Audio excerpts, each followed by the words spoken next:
When it comes to muscle, we generally understand the vital role protein consumption plays. After all, the driving force for muscle growth is aptly named muscle protein synthesis. We typically stress the importance of protein in times of bulking, where one intentionally puts on weight in hopes that much of the added weight results in muscle. What we don't talk about as much is if we're trying to lose weight, especially fat, then what do we do about our protein?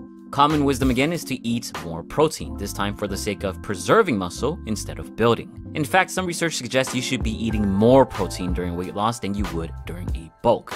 But to further promote its importance, what if we were to find out that more protein also helps you burn more fat?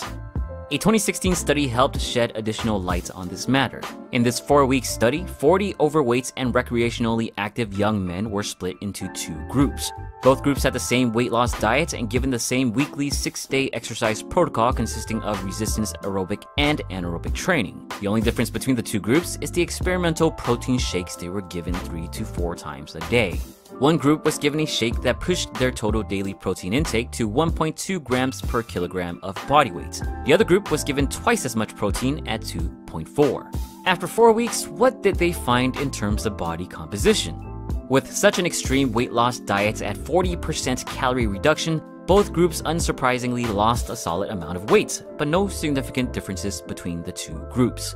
In terms of lean body mass, the lower protein group remained largely unchanged, suggesting 1.2 grams of protein per kilogram of body weight is sufficient in preserving muscle. Looking at the 2.4 gram group, we actually see a noticeable increase in overall lean mass. This result highlights an important aspect in its own right. Assuming some of the lean mass gained is muscle, the result proposes that we can indeed build muscle and burn fat simultaneously, granted that we eat enough protein. And finally, let's take a look at fat mass.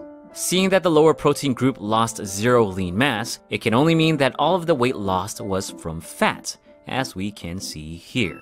As for the higher protein group, if they indeed gained mass yet lost roughly the same amount of weight as the lower protein group, then it only means that they had to compensate by losing even more fat. And indeed, that's exactly what we see and exactly what we hoped for. Now, there are some limitations though. First, this is only one study. Fortunately, we do have plenty of research that indicates the importance of protein consumption for muscle preservation, which this study only reinforces. Another limitation is the overweight and untrained subjects used. It is not much of a secret that, given a decent resistance training program and adequate protein, untrained overweight individuals can, for a short period, burn fat and gain muscle at the same time. Whether the results of this study apply to trained individuals remain to be seen. My hunch is no, given a trained individual's more tight-knit body composition looming closer to their genetic limitations. Also on that note, having an effective exercise program is equally as important in order to stimulate the muscles for growth. But ultimately, our question seems to be heading to a clearer answer. If you want to burn fat while you lose weight, eating more protein instead of less might not only help you preserve or build muscle, but help you shed more of that funky fat as well.